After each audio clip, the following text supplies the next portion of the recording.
22 ans, 3 mois et 26 jours séparent ce lundi 1er juin 2020 au samedi 7 février 1998, date de lancement de la 21e édition de la Coupe d'Afrique des Nations de football Burkina 98 au stade du 4 août de Ouagadougou. 8151 jours après, on se retrouve pour revivre l'épopée Fofo des étalons. Mais avant, et comme d'habitude, nous commencerons ce numéro 5 d'Intégral Foot par la page Face au Foot avec la candidature d'Abdoul Karim Baguian alias Lota à la présidence de la Fédération burkinabé de football. Mesdames et messieurs, amis sportifs, pour animer cette intégrale foot spéciale CAN 98, je reçois des acteurs clés de cette CAN 98, Monsieur Joseph-André Tiendré-Béogo, qui était ministre des Sports et de la Jeunesse à l'époque. Bonsoir, Monsieur le ministre, et bienvenue sur ce plateau. Merci de vous installer. Également, Alain Ablassé Nana, qui était vice-capitaine des étalons privés 98, quatrième donc à cette quatrième d'Afrique à cette CAN-là. Monsieur Alain Nana qui nous rejoint sur ce plateau. Bonsoir et bienvenue. Veuillez vous installer. Une voix qui a bercé vos oreilles pendant cette CAN, celle de Victorien Marienne qui officiait à la Radio Burkina et qui aujourd'hui se retrouve à la télévision. Victorien Marienne, merci de nous rejoindre. Mesdames et messieurs, amis sportifs, il est 21h passé de quelques petites minutes sur les collines du Bafouji et à la RTB. La suite d'Intégral Foot numéro 5, c'est juste après ceci.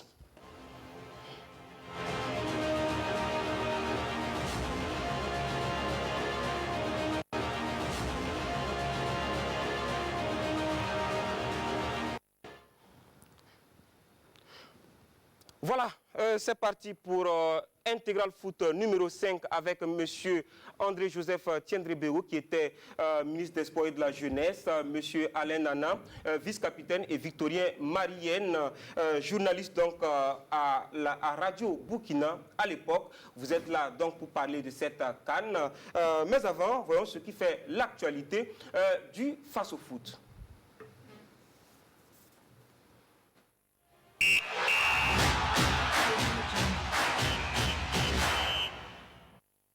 Sixième candidature dans la course à la présidentielle de la Fédération burkinabé de football. Abdoul Karim Baguian, alias Lota, a annoncé son intention de présider aux destinées du football burkinabé pour les 4 prochaines années, allant à la découverte du moins attendu des prétendants avec Alain Didier Compaoré. Abdoul Karim Baguian Lota, né le 27 juillet 1984, est la 6e personne à déclarer sa candidature à la présidence de la Fédération burkinabé de football. Le plus jeune des candidats à ce jour est un chef d'entreprise, un politique et surtout un sportif. Le bébé de la maternité Yenenga d'il y a 36 ans a pris le virus du football depuis son bas âge grâce à son défunt papa, dit-il. Après avoir fait parler de lui dans les catégories minimes et cadettes au primaire et au secondaire, l'attaquant de pointe du Noble Zenda endosse les couleurs de Santos FC, de Burkina Moto et du Kano du Sud. À 26 ans, Lota entre dans le comité exécutif de l'ASPA Yenenga en tant que secrétaire général des supporters avant de se consacrer pleinement à son entreprise.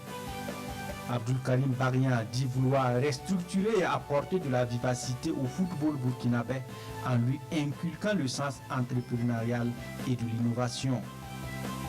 Lota aura-t-il le soutien requis pour aller jusqu'au bout? C'est du reste le match qualificatif auquel le candidat dit de la solution doit d'abord gagner pour prétendre prendre les rênes de la Fédération burkinabé de football en août prochain. Voilà, merci Alain Didier Compaoré. Victorien Marienne, Lota, candidat, vous attendiez à le voir se lancer dans la présidentielle, à la fédération? Vraiment, je viens de l'apprendre et je sais, il a ses raisons. Maintenant, c'est le monde du football qui va décider. Sinon, je pense qu'il est permis à tout un chacun d'être candidat. Voilà, 6 candidats. Monsieur le ministre, est-ce que vous attendiez à autant de candidats? C'est une première, on va dire. Ouais, c'est une première. C'est vrai que 6 candidats, ça me paraît beaucoup. Parce que si on tient compte du nombre de licenciés que nous avons au niveau du football, on se rend compte qu'il y a quand même beaucoup de candidats. Mais je pense que d'ici là, ça va se décanter. Ça va se décanter. Ça va se décanter. Ça, ce sont des déclarations. Ce sont des déclarations. Mais pas des candidats pour le moment. Non, parce que ce sont des déclarations. Je suppose qu'il va y avoir une décantation sous forme d'alliance, etc. Pour peut-être réduire avant fin juillet. Avant l'échéance. Alors, on attaque tout de suite la page internationale de ce numéro 5 d'Intégral Foot.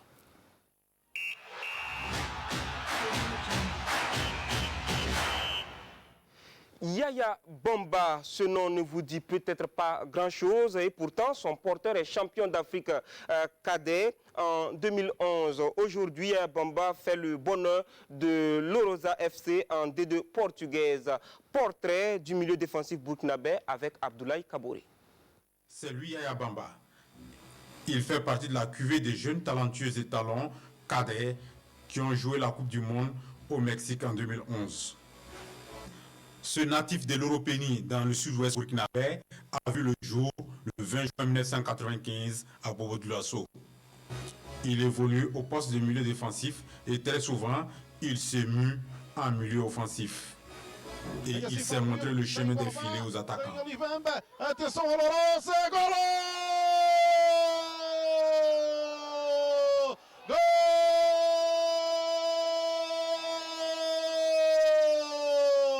Yaya Bamba, Yaya Bamba. Il faut dire que ce jeune de 24 ans révolu a commencé à taper dans le ballon dans un quartier populaire de Bobo Dioulasso à Sarvalao avant de signer sa première licence en deuxième division avec l'AS Maya en 2010. Son équipe remporte le championnat des 2-2 poule B et joue la saison suivante en première division. Bamba est passé à l'EFO pour ensuite revenir à l'AS Maya avant de rejoindre l'Europe dans le club de Boavista FC en deuxième division au Portugal. Il est également passé par Gondoma avant de signer son premier contrat professionnel de 3 ans avec un club de deuxième division portugaise, AV, en juillet 2018. Il sera prêté ensuite à l'Orosa FC, une équipe également de deuxième division où il a disputé une vingtaine de matchs. Son club est sorti deuxième du championnat, mais n'arrivera pas à se hisser en première division, car bloqué dans la phase play-off. Ce joueur doté d'une technique au-dessus de la norme, avec une vision très appréciable, sait se mettre à la disposition de ses coéquipiers. Yaya a tapé dans l'œil de l'ex-sélectionneur national Paulo Duarte après un match contre Benfica en 2011. Il a été par ailleurs appelé en sélection pour disputer le match des éliminatoires de la CAN 2017 face au Botswana. Ce joueur pétri de talent n'a pas encore dit son dernier mot. Voilà, Alain Nana, Yaya Bamba, un cas de talent dont les fruits n'ont pas été à la hauteur des fleurs. Bon, vous savez déjà que l'expliqué dit qu'il est au-dessus de la moyenne, mais moi je pense que c'est vraiment un talent et que peut-être qu'un jour il aura sa chance pour le prouver, parce que là, bon, tout le monde voit, c'est une vidéo, mais il faudrait qu'il ait la chance et qu'il vraiment il s'exprime. Quand on est champion d'Afrique en 2011, on s'attend à un meilleur palmarès. Oui, bien sûr qu'on s'attend à un meilleur palmarès, c'est vrai. Mais bon, que puis-je dire encore de plus? Parce que là, on nous montre vraiment que c'est un joueur qui a un potentiel, mais nous, par exemple, nous, l'entraîneur, nous attendons toujours de voir. En tout cas, on va souhaiter beaucoup de courage à Yaya Bamba du côté donc, du Portugal. Et on entame le menu principal de cet intégral foot. Retour 22 ans en arrière pour vivre la CAN Burkina 98.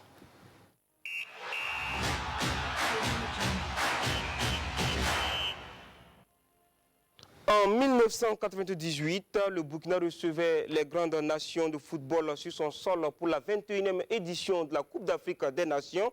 Les incertitudes de la candidature a fait place à une satisfaction générale au soir du 28 février. Voyons comment Burkina 98 s'est organisé. C'est dans ce reportage signé Jean-Modeste Ouedraogo avec la complicité de nos correspondants à Fada, Ibrahim Sanou et Aruna Kabouri. La 21e édition de la Coupe d'Afrique des Nations de football a tenu toutes ses promesses. Historique et mémorable, 22 ans après, les souvenirs restent vivaces. Je retiens que le Burkina a réussi dans un grand événement, l'organisation d'une CAN. Je préfère mettre de côté ce qui s'est passé qui était malheureux et ne voir que ce côté-là. Hein. Ça vous met, c'est comme du baume au cœur, quoi, si vous voulez. La CAN a été un succès. Ça, c'est incontestable. Ça nous a permis d'avoir des infrastructures. Ma déception, c'est que, étant repassé dans certains stades d'entraînement, vraiment, ça a été un peu délaissé. C'est dans des conditions pas toujours... c'est peut-être ma déception, parce qu'il y avait vraiment des infrastructures qu'on a mises en place. Et ça donnait vraiment une autorité au Burkina en matière d'organisation, ça c'est incontestable. Pourtant, rien n'était gagné d'avance. L'organisation de la Biennale de football africain était un pari fou pour les autorités burkinabées. Ainsi, sur l'instruction du président du Faso, le Burkina Faso manifeste son intention d'organiser une CAN auprès de la CAF. Lors d'échanges avec le président du Faso, la question de l'organisation d'une manifestation sportive est revenue. C'est là qu'il a dit, pourquoi pas une CAN? J'ai dit, bon, oui, mais il faudrait peut-être que l'on se renseigne auprès de la CAF pour savoir quelles en sont les conditions. Il m'a dit oui, dans ce cas, prenez contact avec la CAF pour savoir. Et bon, à vos ordres, Monsieur le Président. Et j'ai pris langue avec la CAF, qui m'ont donné une idée de cahier de charges. Et j'ai rendu compte au Président. Le président de la CAF, Issa Ayatou, prête une oreille attentive à la demande de Burkina Faso en lui confiant l'organisation de la CAN 98. Mais certains membres du comité exécutif avaient des doutes. Notre candidature était précédée de préjugés et en tout cas de commentaires peu favorables. On disait Burkina Faso is a very poor country. Lorsqu'on a dit que c'est Ouaga et Bobo qui vont organiser, j'ai entendu dire Bobo is in the bush.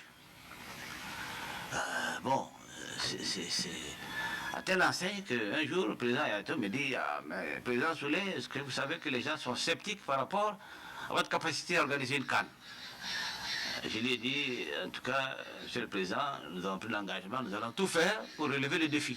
Face aux critiques et aux mauvaises langues, le Burkina Faso sort les gros moyens pour convaincre les plus sceptiques. Il y avait la première rencontre avec le comité exécutif de la CAF qui s'est tenu, quelque temps avant la CAN 96 en Afrique du Sud, et il fallait que je vienne présenter le dossier Burkina. J'ai fait des éléments visuels, j'ai fait une cassette de 15 minutes qui montre les deux aéroports, les grands aéroports de Ouaga et de Bobo, les hôtels de Bobo et de Ouaga, les réalisations en matière de télécommunication, et voilà, et puis un aperçu sur les villes de Bobo et de Ouaga. Donc, quand je suis arrivé là-bas pour la réunion du comité exécutif de la CAF, j'ai demandé une télé, puis un magnétoscope. Alors, quand les gens de la CAF, notamment le président est rentré, il était surpris, il a dit, ah bon, il y a quelque chose au niveau de la télé. J'ai dit oui, bon, on a juste jugé utile de faire des éléments visuels pour convaincre les gens. J'ai dit c'est une première ça. J'ai dit bon, en tout cas. Et on a mis la cassette pour visionner. Après avoir visionné, le président de la CAF a demandé est-ce qu'il y a des questions? Il n'y avait aucune question. Désormais convaincus de la capacité organisationnelle du Burkina Faso, les membres du comité exécutif de la CAF entérinent définitivement la candidature burkinabé. Dès lors, s'engage une course contre la montre pour respecter le cahier de charge. Avant le tirage au sort, il y a une inspection. Et puis, bon, je pense qu'il y avait un problème au niveau du stade municipal, le gazon qui posait des problèmes. Bon, on a pris l'engagement de réparer ça dans les délais, parce que le tirage au sort, je crois que c'était en septembre. Bon, après tout est rentré dans l'ordre. Les forces vives de la nation sont mobilisées, les énergies sont fédérées. La réussite de la CAN 98 est une question d'honneur. Alors, construction de 2 nouveaux stades, réfection du stade du 4 août, aménagement de terrains d'entraînement à Ouagadougou et à Bobo-Glasso, construction de routes, d'hôtels et de maisons d'hôtes, voilà autant d'infrastructures réalisées dans le cadre de l'organisation de la grande messe de football africain. Le Burkina Faso peut accueillir sereinement les 15 pays africains. L'enthousiasme et la ferveur gagnent les villes et les campagnes. La cérémonie d'ouverture est riche en couleurs, en lumière et en son. La fête devrait donc commencer.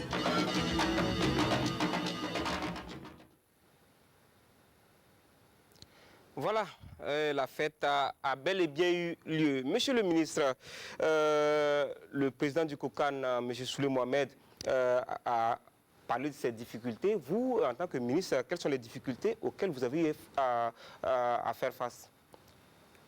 Dans le cadre de l'organisation, bien sûr. En termes de difficultés, il faut dire faut avouer que nous n'avons pas eu de difficultés particulières.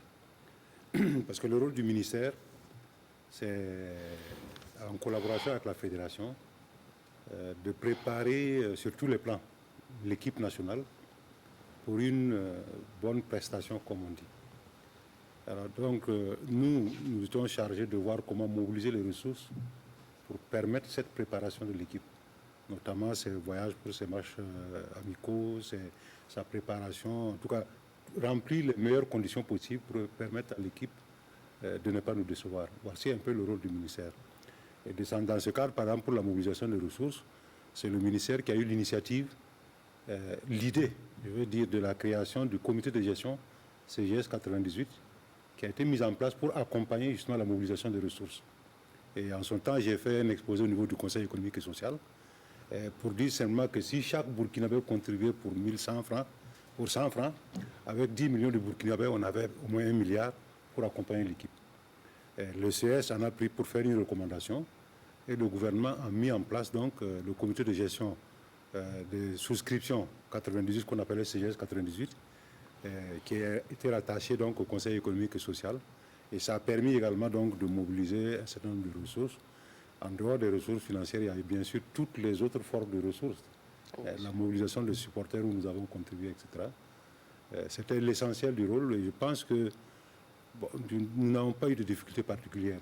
Alors, construire une bonne équipe, cela passe aussi par chercher un bon entraîneur pour relever le défi. Pour cela, il fallait trouver un entraîneur de taille. Donc, pour éviter le cauchemar de Bloemfontein en Afrique du Sud en 1996, c'est ainsi que Philippe Troussier a été contacté. Comment il a été contacté lui-même, nous explique dans cette interview qu'il a bien voulu nous accorder depuis le Vietnam. Bonjour à tous les supporters du football, à tous les supporters des étalons. Aujourd'hui, c'est vraiment un grand plaisir de partager avec vous cette épopée de la CAN 98. Voilà, j'étais entraîneur du Nigeria. Je venais de qualifier la sélection nigériane pour la Coupe du Monde 98. Et j'ai reçu un coup de téléphone de François Consega pour savoir si j'étais prêt à relever le challenge de mener la Coupe d'Afrique des Nations en 98. Donc ensuite, tout cela s'est confirmé par l'intermédiaire du président de la fédération, le colonel Honoré. Ensuite, j'ai eu un entretien téléphonique avec le président Blaise Compaoré, qui était évidemment l'initiateur de ce grand projet. Et donc c'est comme ça que je me suis retrouvé à la tête de la sélection burkinabé. Une très grande fierté pour moi, parce que c'était vraiment un grand challenge, avec une grosse pression, parce que le pays était organisateur, il nous fallait absolument effectuer une Coupe d'Afrique de grand niveau. Et d'ailleurs, nous avons réussi cette Coupe d'Afrique, puisque le fait d'avoir été jusqu'en petite finale nous a permis à contribuer à une grande fête, une grande liesse populaire pendant tout ce tournoi au Burkina. C'était pour moi une aventure humaine et sportive inégalable, inoubliable. Et je me souviens de toutes ces joies que les étalons ont pu procurer à la nation. Voilà, Bernard Philippe Troussier est entraîneur des étalons en 98 à cette CAN justement. Troussier que nous avions voulu avoir en direct dans cette émission. Malheureusement, il y a 7 heures de décalage entre Ouagadougou et Hanoï, la capitale du Vietnam. Je vous informe que Philippe Troussier est directeur technique chargé des équipes de jeunes à la Fédération vietnamienne de football, en train de préparer donc ces jeunes-là à des compétitions internationales. C'est ce qu'il sait faire le mieux. Quand il est 21h20 à Ouagadougou, il est 4h20 pratiquement à Hanoï. Troussier, donc, que vous venez d'écouter. Monsieur le ministre, oui. Pourquoi avoir choisi Philippe Troussier?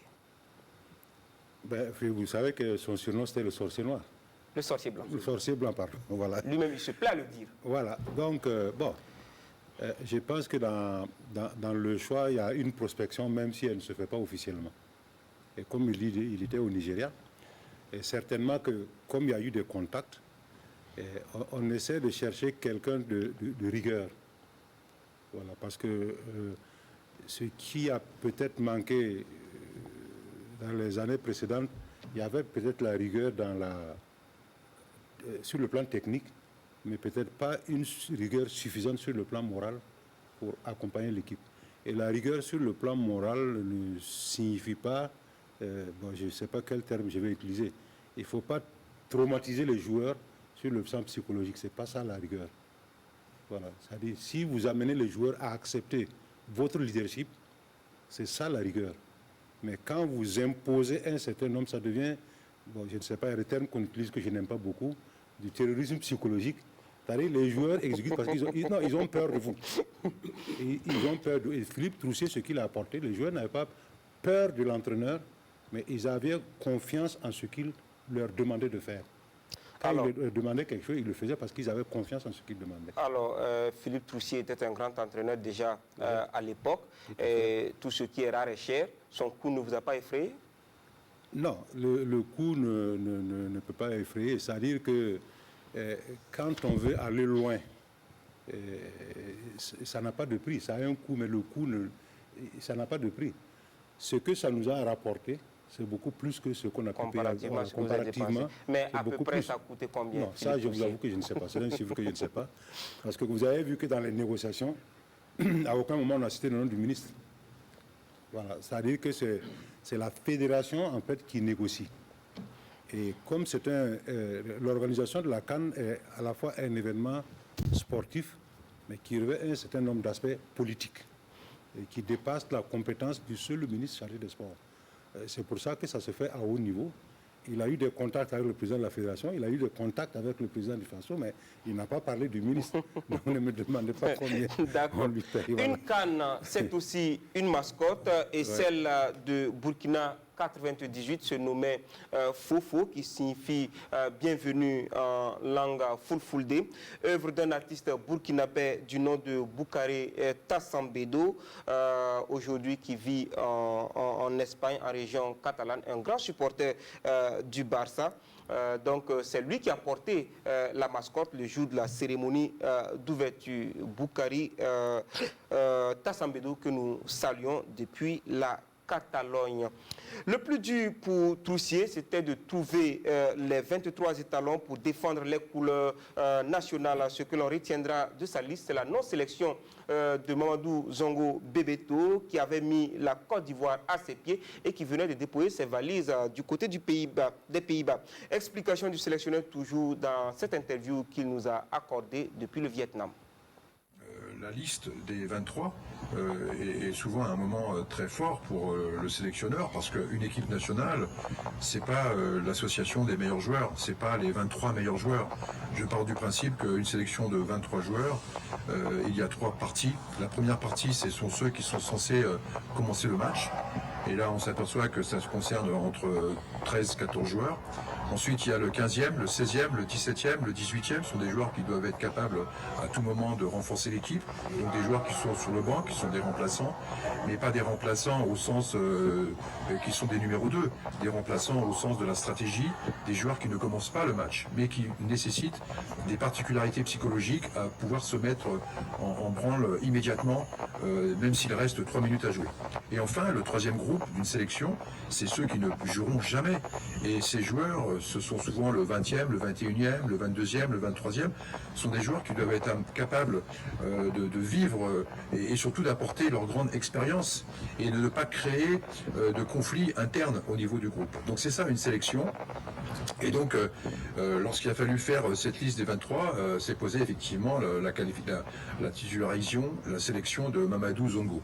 Et effectivement, tout le monde pouvait imaginer que Zongo, le fait qu'il joue à l'étranger, automatiquement, il pouvait se retrouver à la tête de la sélection. Donc, j'ai fait un choix de ne pas le prendre, non pas parce qu'il ne méritait pas. Je pense qu'il avait un grand avantage de jouer en Europe, mais c'était pas pour moi un avantage important, parce qu'il n'avait pas pu faire la préparation, il n'était pas dans le groupe, il n'avait pas ressenti peut-être les mêmes valeurs que je souhaitais transmettre à mes joueurs. Et quand il a fallu faire cette sélection, nous avions organisé un match amical à Abidjan et je devais prendre cette décision de ma liste des 23. Et puis finalement, après, avec mon entretien avec mon staff technique, avec également l'évaluation que je me faisais de mon groupe, il est évident que les critères de détermination, de solidarité, d'unité étaient peut-être plus ressentis de la part de mes joueurs locaux, entre guillemets. Donc j'ai pris cette décision, je l'ai assumée. Ça n'a pas été facile parce que je savais que Mamadou était le symbole du Burkina, mais bon, une équipe nationale, c'est pas un joueur, c'est tout un ensemble, c'est une équipe. Et lorsque j'ai pris cette lourde décision de ne pas prendre Mamadou, j'ai tout de suite ressenti de la part de mon groupe une grande détermination. C'était une façon pour moi de leur faire confiance et ils ont ressenti cette confiance. Ils ont ressenti que des petits joueurs qui évoluaient au Burkina étaient capables de prendre la responsabilité de préparer cette Coupe d'Afrique. Voilà, et la liste des 23 in extenso. Gardien de but, Ibrahim Diarra, capitaine. Ibrahim Traoré, alias Baya, aujourd'hui président de l'Agence des anciens internationaux de football. 22, Dossar 22, Abdoulaye Soulaman, père à son âme, qui est décédé. Il était vice-champion d'Afrique en 2013. Défenseur, Dossar 16, Liadé Nyoka Jean-Michel. 17, Souleymane Doumbia. 18, Ibrahim Talé, qui officie à la Fédération burkinabé de football aujourd'hui.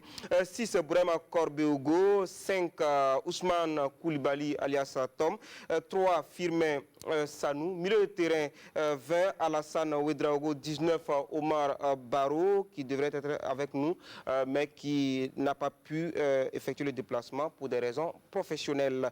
13, Roméo Kambou, qui est aux États-Unis, qui va intervenir tout à l'heure. 12, Brahima Traoré. 14, Bourema Zongo, le frère de Bebeto Zongo, qui officie au Raimo FC. 11, Alain Nana, vice-capitaine qui est sur ce plateau. 8, Magaoulé Diabaté, champion AJSB 2019 de Maracana. 4, Abdoulaye Traoré. 15, Sidi Napon, qui vit en France. Attaquant 10, Ousmane Sanou. 2, Seydou Traoré. 7, Ismaël Koudou. 9, Kassoum Ouedraogo. Zico, président de COSAF, entraîneur adjoint Didier Noto. Alors, Victorien Marienne, notre confrère Issaka Ouedraogo, paix à son âme, avait dit que la seule façon de se faire pardonner de n'avoir pas sélectionné Mamadou Bebeto était de déposer le trophée de la CAN 98 sur la table du président de la Fédération burkinabé de football au soir du 28 février. Sinon, Troussier, en tout cas, la pilule était difficile à avaler. Comment vous l'avez ressenti? Oui, c'est vrai. Souvent, c'est difficile d'accepter certaines vérités. Et comme l'a reconnu même Philippe Troussier, Mamadou Zongo est un symbole pour le Burkina Faso. Effectivement, et lorsque nous avons vu la liste, des 23, il n'y avait pas le nom de Mamadou Zongo. Bon, on avait crié au scandale. Je me rappelle que j'étais avec l'équipe à Niamey. Vous avez dit j'étais à la radio. Alors on m'a dit, bon, il faut Philippe Troussier comme invité dans un journal. Et je l'ai invité pour le journal. Et après l'entretien, à la fin de l'entretien, je lui pose la dernière question. Alors, Mamadou Zongo, qu'est-ce qu'on en fait? Il m'a tout simplement dit, alors votre demi-dieu ne jouera pas. Et il s'est levé, il est parti. Et j'ai compris que, bon, la décision revenait à l'entraîneur et c'était lui qui savait ce qu'il voulait. Donc, le choc est passé. Et comme l'a dit le ministre, quand il y a eu la compétition, les victoires venaient sans Mamadou Zongo. Je crois que finalement la pilule est passée. Alain Nana, Troussier le dit, hein, quand il ne sélectionne pas, entre guillemets, le demi-dieu, comme dit Victorien Marienne, et qui vous prend, vous, Alain Nana, par exemple, qui était à l'EFO à l'époque, du coup, ça vous galvanise davantage? Oui, mais bon, bien sûr. Disons que le coach est venu nous trouver en Belgique. Ça peut dire qu'il y avait déjà une vague qui était en Belgique. On valait quand même, je peux même dire 30, 40. Hein. Ouais. Quand il est venu, c'était d'abord un Belge qui nous tenait. Et après, on a appris que c'est les chaussées blancs qui venaient. Et qu'il bon, il me prend, il me sélectionne. Ben, écoutez, ça veut dire que tout ce que je cherchais à faire, c'est de donner le meilleur de moi-même. Parce qu'en étant un local, et surtout à l'EFO, et en plus, encore, bon, disons, je ne peux pas parler des choses, mais j'étais vraiment galvanisé et que j'avais décidé de donner le meilleur de moi-même, simplement sur le choix. Donc, Troussier a eu raison, le vin était tiré, il fallait le boire. Faire face à la compétition avec les 23 retenus. Le parcours des étalons, c'est avec Mahamadi Wina. Alors que le centre est but.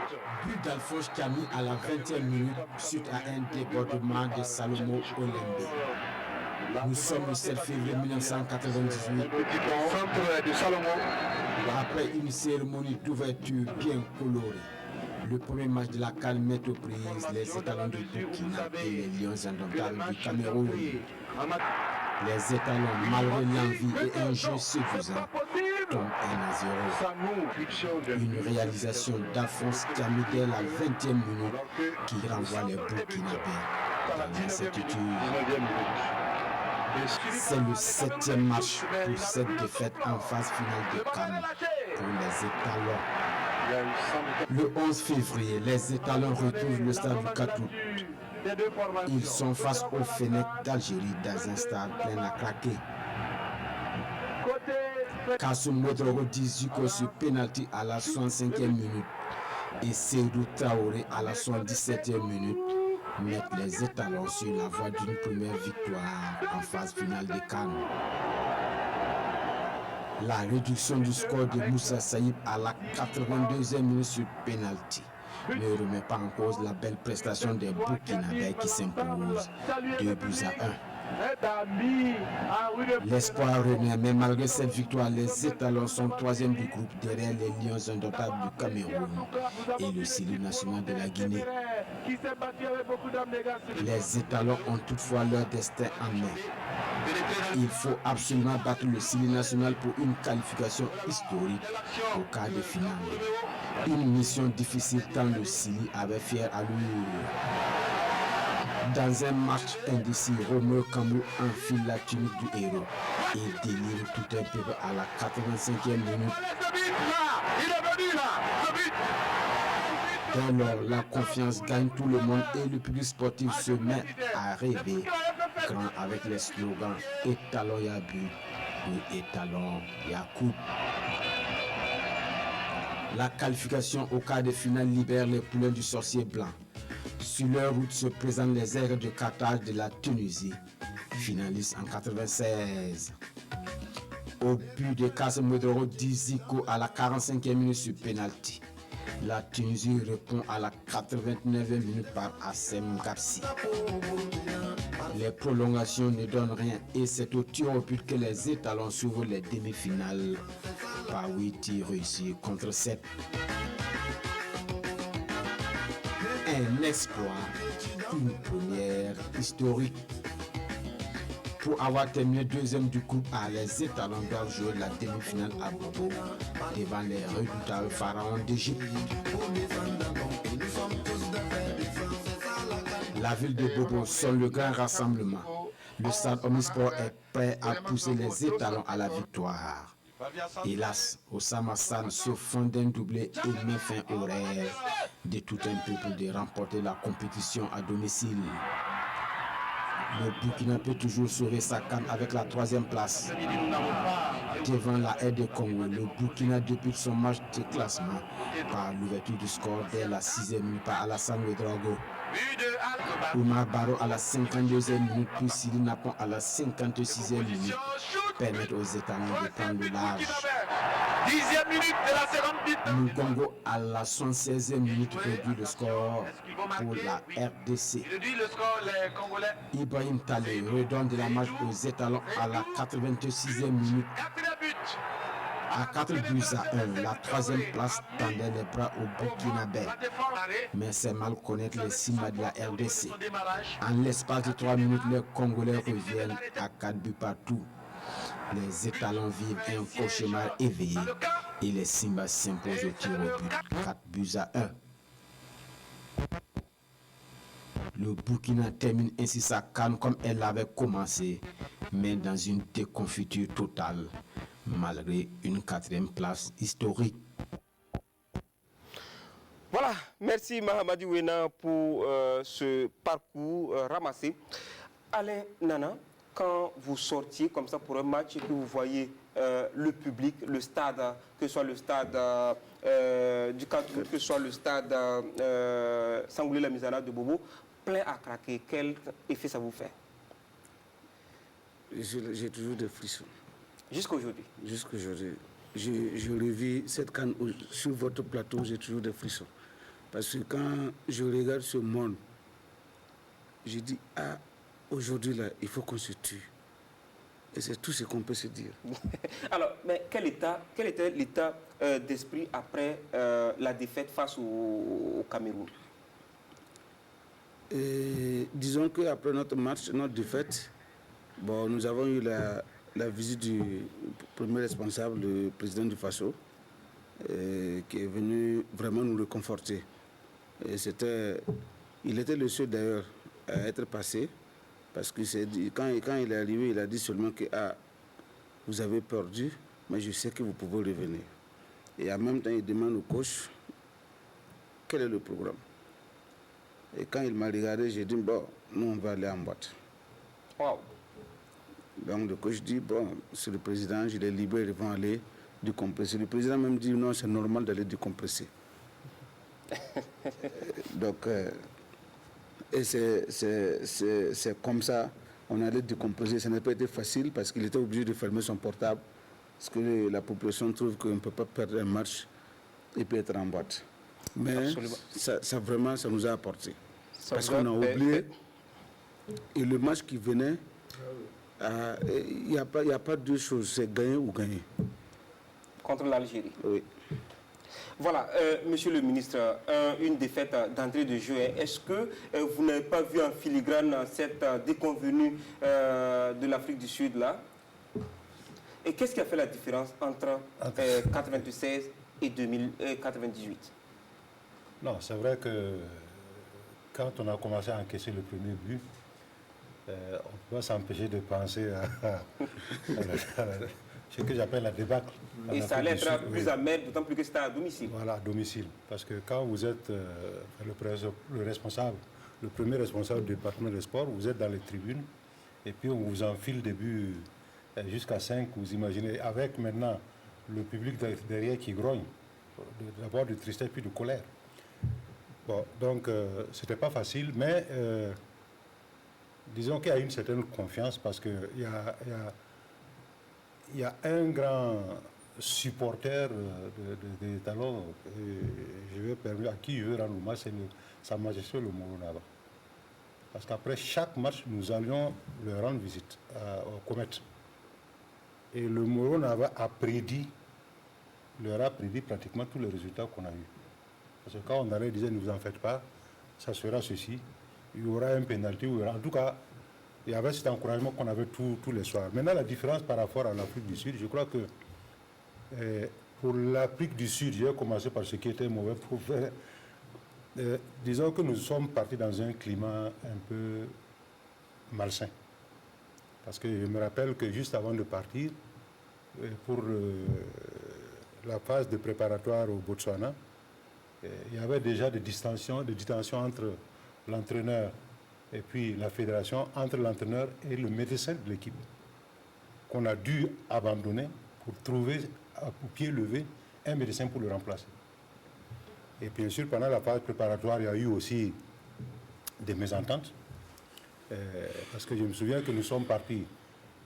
Moi, j'étais le chef de la délégation pour accompagner l'équipe au Botswana, avec le ministre des Affaires étrangères.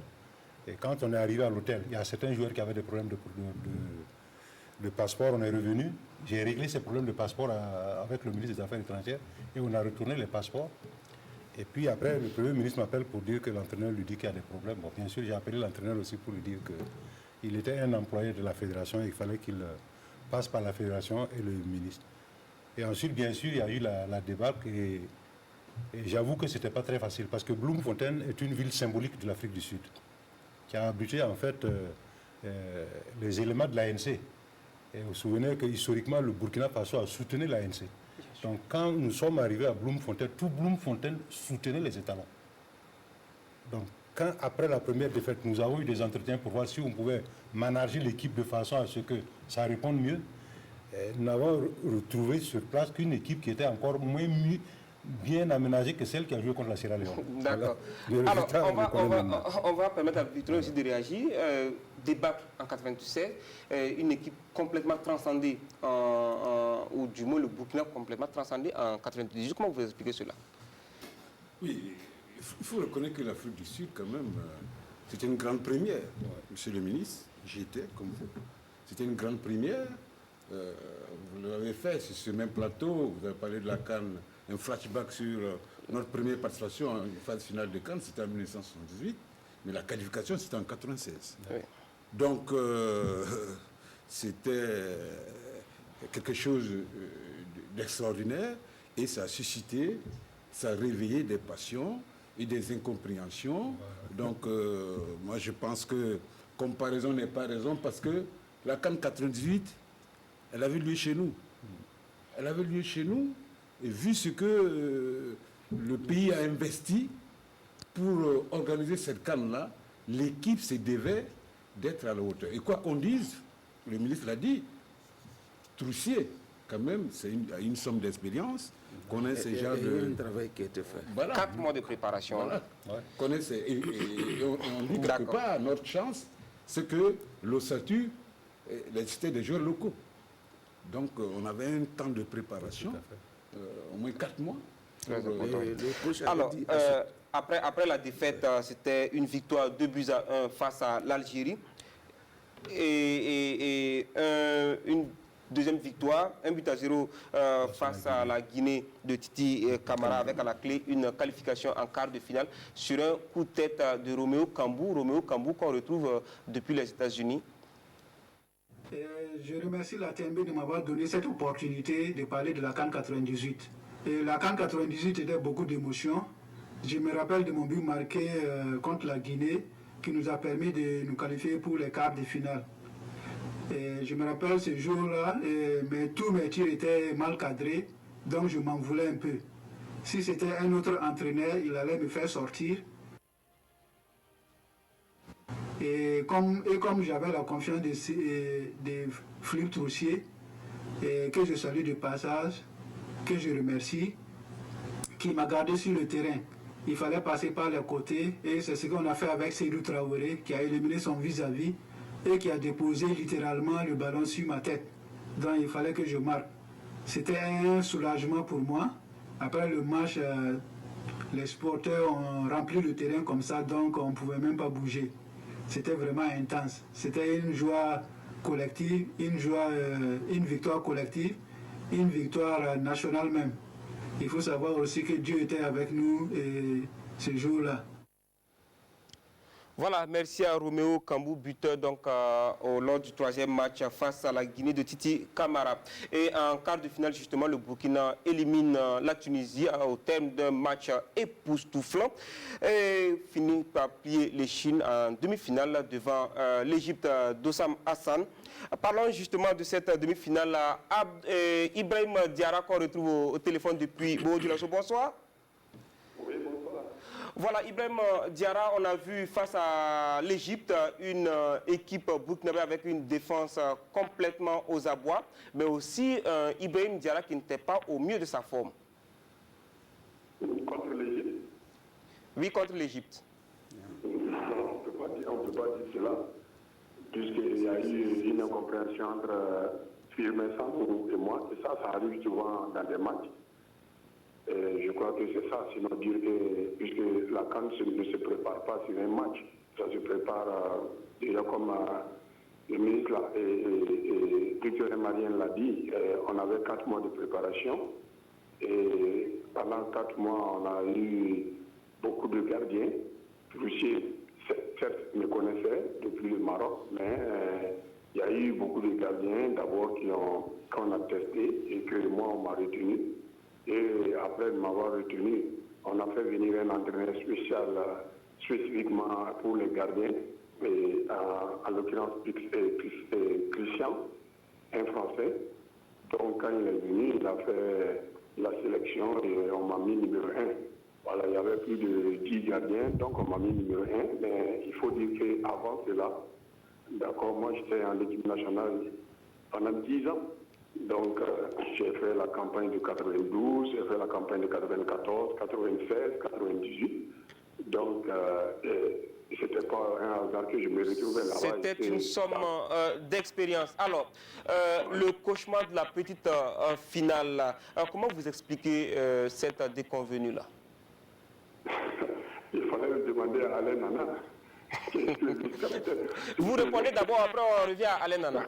D'accord, effectivement, quand les gens parlent de la coupe de la CAN 98, je crois que c'est un match qui a marqué les gens. C'est un match qui a beaucoup marqué. Et moi, je crois que ça a marqué même nous, les joueurs. Voilà, effectivement, je dirais que c'est un blackout total. Voilà, les gens, on a demandé à Touché, il n'a pas pu expliquer. Il a dit que le Burkina était absent pendant 4 minutes. Et ça nous a été fatal.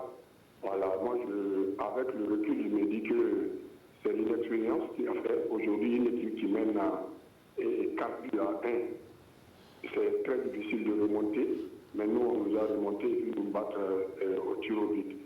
Donc, je mettrais ça sur l'inexpérience à l'époque, puisqu'on avait que des jeunes joueurs sur le terrain. Alors, merci Ibrahim Diarra. Voilà, Alain Nana, des langues fourchues disent qu'il y avait la volonté de perdre. Est-ce vrai? Non, c'est faux. C'est pas vrai parce que nous, on avait la volonté de gagner. Bon, seulement, c'est comme Diarra l'a souligné, à ce match-là, il n'y avait que des jeunes joueurs sur le terrain, effectivement, parce que même nous tous, on n'était pas habillés. Voilà. Donc, l'inexpérience faisant les choses, ça fait que sinon c'est nous-mêmes on prend le ballon, on vient déposer. C'est ce qui était justement étonnant. Justement, mais c'est d'une expérience. Ça veut dire que si on avait eu un expérimenté sur le terrain, quelqu'un allait tomber pour quand même perdre un peu le temps et puis ça pouvait nous aider.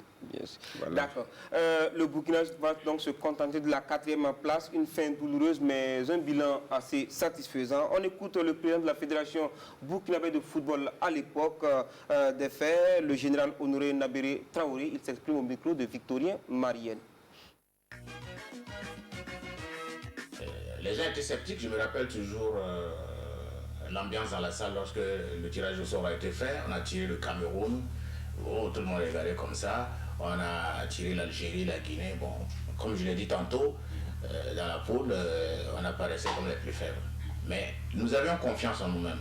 Parce que Philippe Troussier avait pu bâtir une équipe très combative, très soudée, et puis qui a été finalement l'objet d'une fierté nationale.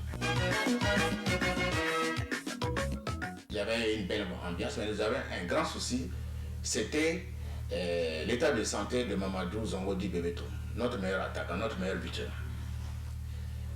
Alors, Troussier m'appelle, à un moment donné, dit « Je ne pourrais pas faire jouer Mamadou Zongo parce qu'il ne participe pas à l'entraînement, il n'est pas efficient. Je vais le remplacer par Roméo Cambou, un joueur originaire de l'Union sportive des Forces armées, mon club d'origine.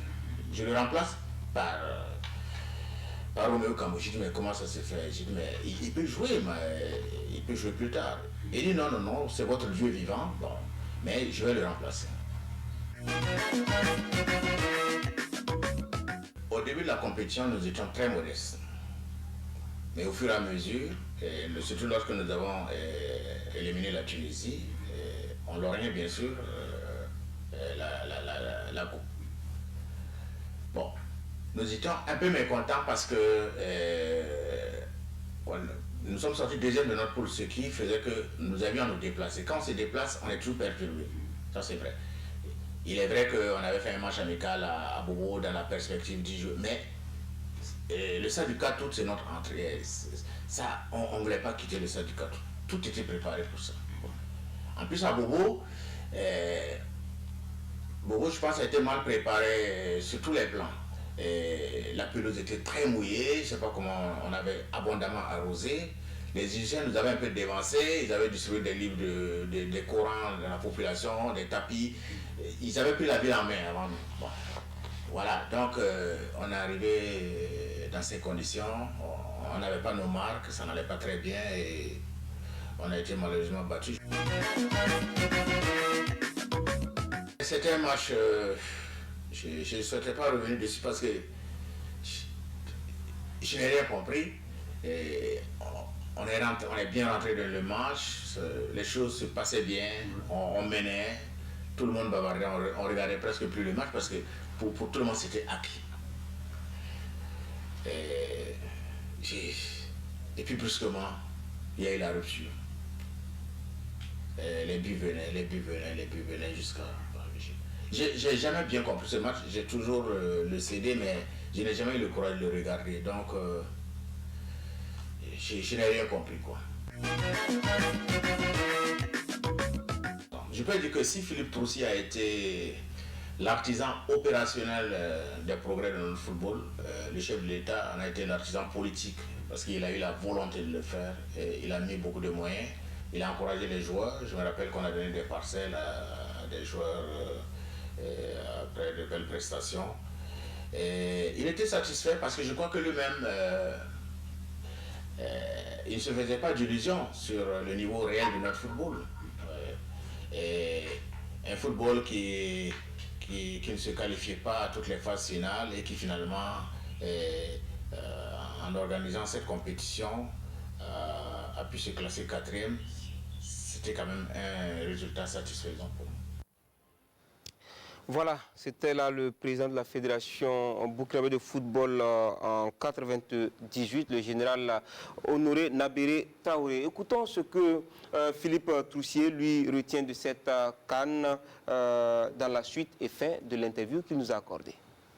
Cette Coupe d'Afrique au Burkina a été un moment inoubliable pour moi, une aventure humaine, une aventure professionnelle, une aventure sportive. Et les moments forts, évidemment, le premier moment fort pour moi, c'est de me retrouver responsable à la tête d'une nation organisatrice de la Coupe d'Afrique 98. Je me retrouve donc sélectionneur des étalons, c'est déjà pour moi un moment très très fort. Ensuite, le deuxième moment fort, je crois que c'est les Comètes. Ce centre d'entraînement qui était l'identité du projet, il nous fallait absolument créer la maison des étalons. Et donc rapidement, lorsque j'ai émis l'idée de construire ce centre d'entraînement, ce centre d'identité, l'identité des étalons, je me souviens avec les architectes, avec le président Blaise, arriver dans la région de Ouagadougou pour pouvoir envisager dans quel endroit on pourrait créer ce grand centre d'entraînement. Ça a été un moment inoubliable. Et je voyais tous ces gros baobabs qui pour moi devaient devenir rapidement les symboles de cette unité. Et ensuite, évidemment, on pourrait parler des moments forts que représentent les matchs, notamment le match contre la Guinée, qui nous permet de nous qualifier pour le deuxième tour, le match contre la Tunisie, qui nous permet de nous qualifier pour les demi-finales. Mais je préfère retenir le succès populaire, la liesse populaire, le bonheur que les étalons ont pu donner à toute cette nation du Burkina. Je me souviens de ces moments forts, de ces joies que les gens exprimaient dans les rues, dans les bars, dans les maquis. C'était des moments immensément forts. Le peuple le soutient. Et qu'est-ce que vous allez faire ce soir? Ce soir, je m'éclate. D'abord, je m'en vais chercher ma femme et je l'amène là où elle veut.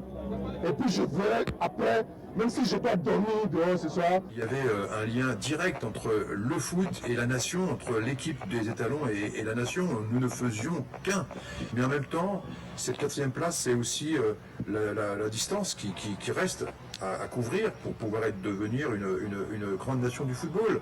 C'était une façon de rappeler au Burkina qu'il devait encore travailler, que la route était encore très longue et qu'on ne devait pas s'arrêter en chemin. Aujourd'hui, le Burkina prépare la Coupe du Monde 2022. Le Burkina est devenu une nation majeure, capable de gagner la Coupe d'Afrique et surtout capable de se qualifier pour la Coupe du Monde. Et c'est ça que je souhaite, c'est tout le bonheur que je souhaite au Burkinabé. Je n'oublie pas également qu'en 1999, à l'occasion de ma position de sélectionneur national des moins de 20 ans au Japon, j'avais décidé de faire la préparation de cette Coupe du Monde qui avait lieu au Nigeria, en 99. Eh bien, nous avions fait un stage d'une semaine au Burkina. Et donc, d'ailleurs, tous les Japonais se rappellent de ce moment merveilleux qu'ils avaient passé au Burkina.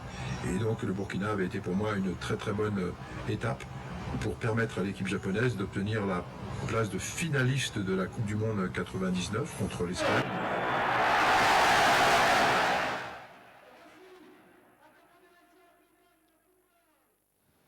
Voilà, merci à Bernard Philippe Troussier. Monsieur le ministre, au-delà des résultats satisfaisants, quelles ont été les retombées de cette CAN-là pour le Burkina? Les retombées sont énormes. Parce que la CAN est un événement sportif majeur, multisectoriel. Vous avez d'abord pratiquement tout le gouvernement qui était engagé, mais particulièrement le ministère des Infrastructures, parce que toutes les infrastructures et l'habitat, il a fallu construire l'État, construire des hôtels, construire les logements pour recevoir les équipes. Et c'est à cette occasion que nous avons une occasion de retransmission en direct. Et je me rappelle comment il a fallu transporter ça, parce que on n'avait pas on a cherché à les faire venir par avion. Il n'y avait pas d'avion disponible, il fallait les faire venir par Lomé. Et nous avons sorti des gendarmes pour aller escorter pour que ça arrive suffisamment vite. En dehors de ça, il y a la mobilisation sociale. Et vous avez vu sur les images, Elhadj Kanazoé fait Elhadj Kanazoé. Il y a tout ce monde-là, il y a tout cet engouement, l'engagement du peuple, de la nation tout entière, de tous les dirigeants, tout le monde était pour le Burkina. Je crois que c'est ça un peu qu'on peut retenir. Les retombées. Voilà. Alors, Victorien Marienne, avec les réalités aujourd'hui, est-ce qu'on peut rêver que le Burkina accueille une CAN? Bon, en tant que simple lambda, ce serait un souhait, mais maintenant, ça dépasse ma seule volonté. Je crois que la décision doit venir d'ailleurs, sinon, quand on a eu l'entretien avec l'ancien président de la fédération, le général, Honoré Nabéré Traoré, lui-même a reconnu qu'après la CAN 98, il aurait fallu un peu d'audace pour pourquoi pas tenter autre chose. Parce que quand même, comme le ministre vient de le dire, ça a apporté quelque chose au, bien sûr. au football national. Alors, on nous fait signe que le temps nous est imparti. Merci Alain Nana, merci Monsieur le ministre, merci à vous Victorien Marielle, merci à Souleymane Ouattara et à sa formidable équipe des archives, merci à Alidou Ouedraogo et Yarga Yampabou, merci à Ouseni Ouedraogo et son équipe de réalisation, merci à la rédaction du sport. Jean-Modeste Ouedraogo et ses invités vous retrouvent ce mercredi 3 juin pour votre émission Sportbox numéro 9 en direct à partir de 21h. Ils vous entretiendront sur le processus de renouvellement des fédérations sportives dans des disciplines comme le basketball, le cyclisme, l'athlétisme, le Vovinam Viet Vodao. Merci de nous avoir suivis. Bonsoir.